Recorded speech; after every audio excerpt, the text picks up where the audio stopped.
이스라엘 백성들이 자진해서 회개하는데도 이처럼 싸늘한 하나님의 반응, 13절과 14절 한마디로 요약하면 누구세요? 이 말. 누구세요? 하나님 앞에 나와서 마치 친한 척, 옛날부터 하나님을 잘 섬겨온 것처럼 자신들이 어려움에 처해 있으니까 우리를 구원해달라고 말하는 이스라엘 백성들에게 하나님은 너희들이 누구냐? 누군데 왜 나에게 구원을 요청하느냐는 반응. 지나간 역사에서 너희를 구원해온 것이 나인데 애굽에서 건져내 바벨론에서 암몬에서 시돈에서 그동안 너희들을 구원해온 것이 몇 번인데 그런데 나만 쏙 빼놓고 모든 잡신들을 섬기더니 이제와 나를 왜 찾느냐? 다시는 구원하지 않겠다. 너희가 선택한 그 많은 잡신들에게 구원을 구해. 딴 데 가서 알아보라는 것입니다. 매정하게 보이는데 하나님이 정말 토라지신 것입니다. 정말로 하나님께서 다시는 이스라엘을 구원하지 않을 것인가 라는 생각을 하게 하는 반응이지만 사실 이런 차가운 거절은 오히려 역설입니다. 사랑의 반대는 미움이 아니라 무관심인 거죠. 미움이라는 반응이 있으면 그나마라도 마음이 있다는 의미가 되는 것이고 또 강한 부정은 긍정인 거죠. 다시 예전처럼 돌아갈 거면 시작도 하지 말자 그런 뜻입니다. 강력한 요구를 하시는 겁니다. 예전처럼 적당히 괜찮아지면 또 나를 떠나고 살만해지면 또 나를 떠나고 그렇게 적당히 다시 돌아서고 양다리 걸치지 말고 온전하게 돌아서야 한다. 돌아서겠느냐? 라고 하는 강력한 요구인 것입니다. 징계 차원에서 잠시 버리심이지 하나님은 당신의 백성을 아주 버리시지 않는다고 성경은 우리에게 누누이 말해줍니다.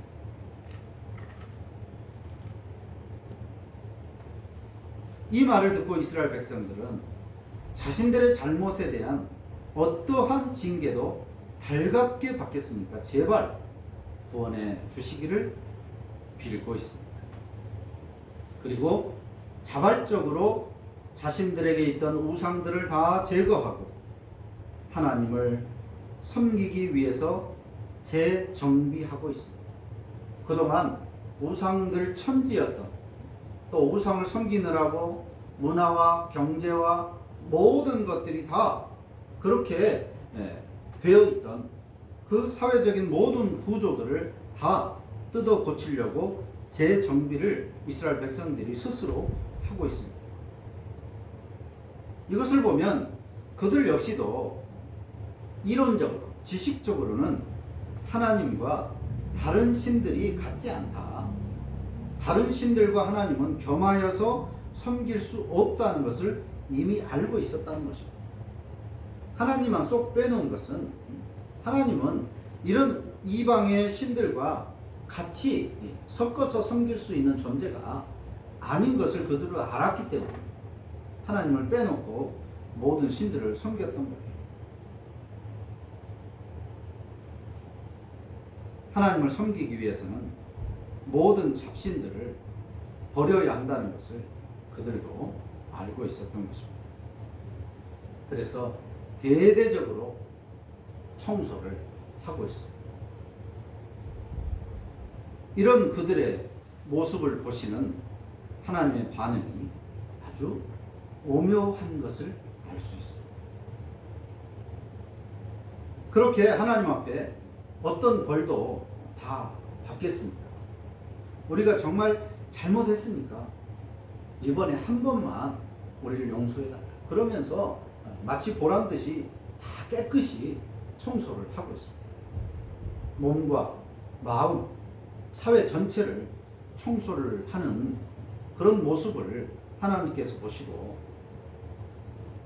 매우 흡족해 하셔야 할 것 같은데, 이번에는 좀 정신을 차렸는가? 그래서 하나님께서 기대를 가지고 기쁘게 보셔야 하는데, 그런 모습을 보시는 하나님의 반응이 참 색다른 게 16절에서 본 것처럼 자기 가운데서 이방 신들을 제하여 버리고 여호와를 섬기매 여호와께서 이스라엘의 권고로 말미암아 마음에 근심하시니라. 이스라엘의 그런 모습을 보시고 마음에 근심하셨다. 여기서 마음에 근심하셨다라고 하는 이 번역의 원문은 마음이 짧아졌다 그런 뜻입니다. 그대로 직역을 해요. 이스라엘이 그렇게 애쓰는 모습을 보시는 하나님의 마음이 짧아졌다? 도대체 이게 무슨 표현인가? 여기에 대해서 학자들이 많은 의견들을 가지고 있는데, 어떤 교수는 이 마음에 근심하시니라, 마음이 짧아졌다 이 말을 하나님께서 짜증을 내셨다 이렇게 해석을 합니다. 그들의 반복되는 그 헛수고 이런 모습을 보면서 하나님이 짜증나셨다, 인간적인 표현으로 그렇게 해석을 합니다. 또 다른 교수는 그들의 그 습관적인 회개로 인해서 짜증나신 하나님께서 우리식으로 표현하면 내가 너희들이 회개하면 용서를 곧장 내주는 회개 자판기쯤 되는 줄 아느냐, 이런 반응이라고 해석을 하기도 하고, 또 어떤 다른 교수는 하나님의 생명이 이스라엘의 모습을 보면서 짧아졌다 그렇게도 표현했습니다. 여러 가지 해석들이 다 포함이 되어 있을 것인데, 그 가운데 이스라엘의 그 모습을 통해서 하나님께서 도저히 숨을 쉴 수가 없으셨다. 이 해석이 가장 근사치야. 이 구절에 대한 가장 그나마 가까운 해석이 아닐까 생각해 봅니다. 이스라엘의 모습을 보고 하나님께서 숨을 쉴 수가 없었다. 숨이 턱턱 막히시는 하나님이라고 해석을 한 것입니다. 목을 옥죄는 듯한 그 슬픔과 고통, 숨을 제대로 쉴 수 없을 정도로 이스라엘의 그 어리석고 허망한 삶에 대해서 답답해 하시는 하나님의 마음을 표현한 것이라고 하는 것입니다. 똑같은 단어가 요나서 2장 6절에 나옵니다. 물고기 뱃속에 들어가서 요나가 기도하면서 이렇게 표현합니다. 물이 나의 목구멍까지 차올랐다. 물에 빠져가지고 헐떡거리면서 거의 죽을 지경이 돼서 숨을 쉴 수가 없는 그런 상황을 표현할 때 이 단어를 썼는데, 오늘 나름 하나님 앞에 자신들이 이제 이렇게 변했다라고 진정성을 보여주려고 애를 쓰고 있는 이스라엘의 모습을 보시는 하나님이 마음이 흡족하신 것이 아니라 목이 차서 숨 쉴 수 없을 정도로 답답해 하신다라고 왜 이 사사기 저서는 표현했을까? 도대체 어디서부터 손을 써야 할지 알 수 없는 그런 늪과 같은 상황으로 빠져드는 백성들을 바라봐야만 하는 하나님은 숨을 쉴 수 없을 만큼 답답해 하셨다는 것입니다.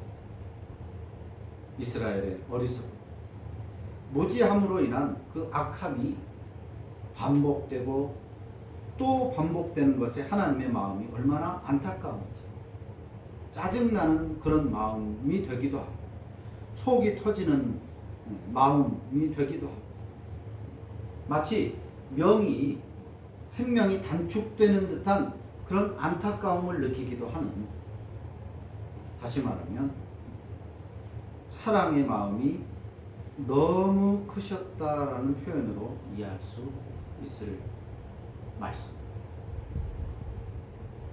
그들의 모습을 보면서 당연히 버려야 하고 미워해야 되는데도 불구하고 그렇게 하실 수가 없었던 하나님. 그들을 너무 불쌍히 여기고 안타깝게 여기고 그리고 그들의 어리석음에 대해서 답답해 하시면서 그럼에도 불구하고 그들을 버리실 수 없었다. 하나님의 사랑이 너무 크신 것을 표현하는 말씀입니다. 이런 하나님의 마음이 예수님에게서도 보여졌습니다. 십자가에 달려서 손목과 발목에 대못이 박혔습니다. 그 가느다란 뼈에 못이 다 있는 거죠. 숨을 쉴 때마다 그리고 바람이 스쳐도 마치 칼로 자르는 듯한 아픔이 느껴지는 것입니다. 그리고 숨을 몰아쉬다가 숨을 내쉬면 뼈를 짓누르는 그 무거운 몸이 못에 지탱해야 되기 때문에 그 고통에 숨이 쉬어지지 않는 상황을 고스란히 십자가에서 감당하신 겁니다. 그런데 그 엄청난 고통보다 우리를 향한 사랑이 더 컸기 때문에 그 고통을 감수하셨던 것이죠.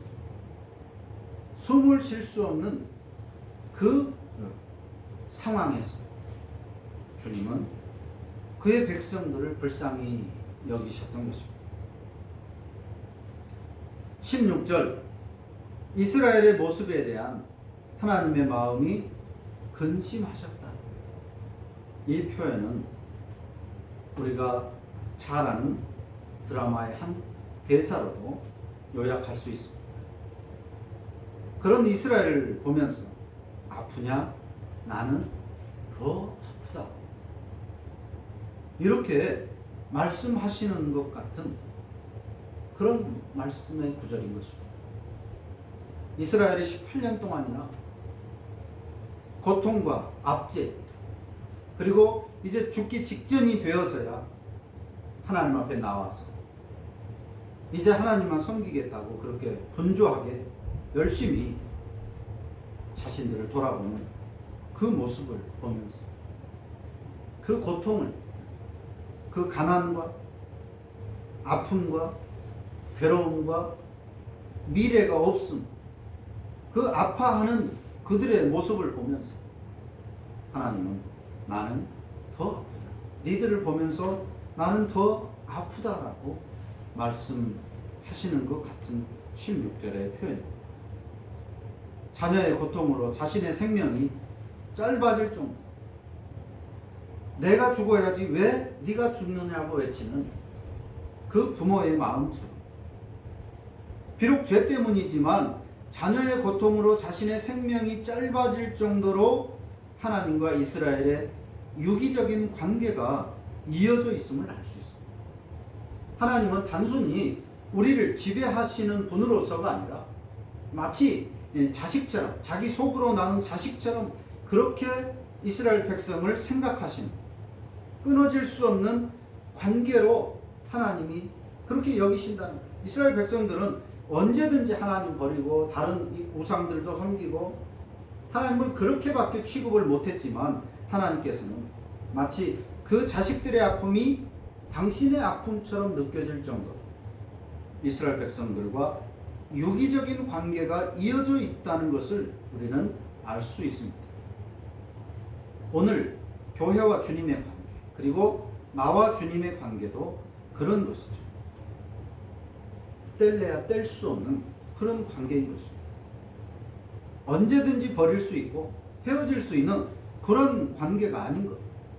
마치 달라붙어서 한쪽이 떨어지면 상대편도 찢어지는 그런 것과 같은 관계가 바로 주님과 교회의 관계고 나와 주님의 관계인 것입니다.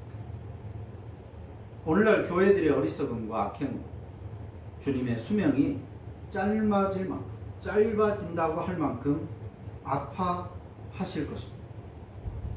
교회와 신자들이 주님을 정치적 사상보다, 부동산이나 아파트보다, 이단이나 사이비보다 더 값싸게 취급하고 있는 현실입니다.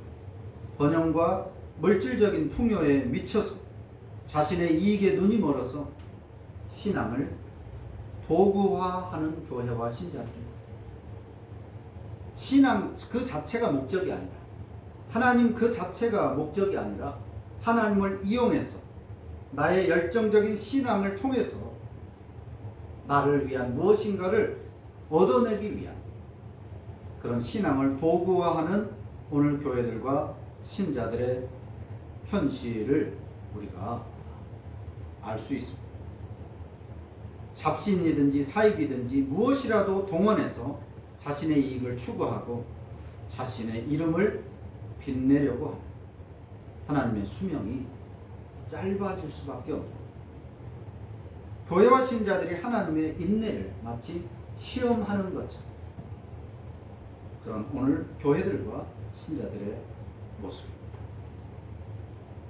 오늘 사사기 저자는 백성의 아픔을 더 아파하시는 하나님, 생명이 짧아진다고 표현할 만큼 백성들 그 자신들보다 더 그들을 사랑하시는 하나님을 말해주고 있습니다. 오늘 신자들 그리고 교회들이 하나님의 숨이 막히게 하는 악행에서 돌이켜서 숨차도록 기뻐하시게 그 마음을 시원하게 해드릴 수 있는 그런 돌이킴을 우리에게 요구하는 말씀입니다. 하나님보다 이 세상과 물질을 더 사랑하는 우리의 악행을 돌이키고 하나님의 회복케 하심, 우리를 향하여 하나님의 은혜를 베푸실 수 있도록 우리의 삶을 그렇게 돌이키는 회개의 모습, 오늘 성경이 우리에게 요구하는 바입니다. 숨 막히시게 하는 그런 우리의 모습, 이스라엘 백성들이 비록 늦었지만 그래도 진정성 있게 회개하심으로 구원을 받게 되는 거죠.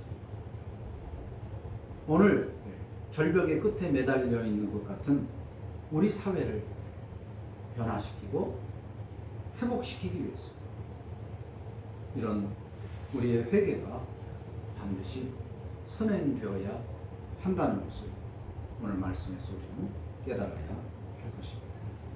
기도하겠습니다. 하나님